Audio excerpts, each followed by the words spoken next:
So you can come here and look closer. So it will be a nice example. Is that from the diorama? Yeah, it's from the diorama. Yeah, it was insane. But I will make more in this type of models because it's always fun. But I usually make only one model per year with types of open engines and everything open. It looks very complicated. Cutting through the whole sections and making something from scratch to simplifying the resin engine and I did and put in the model and everything's fit quite precisely. But what I want to show you,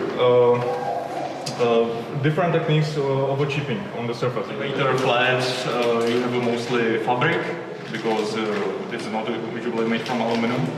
So you can make aluminum scratches on the elevator flaps on moving parts. But if you know that the wings were made from aluminum, you can make nice scratches on the surface. Scratches effect with the paintbrush. It's relatively easy because you have absolutely control over the final result.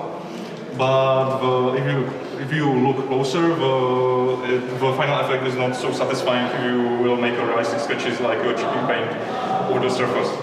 And you can, if you look closer, you can see that the color is erased out of the surface a little bit.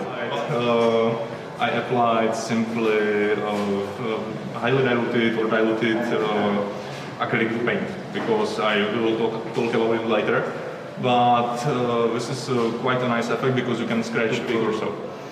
And the result is quite realistic because the scratches are real scratches. And this is aluminum surface, and here this is quite interesting because I knew that the yak had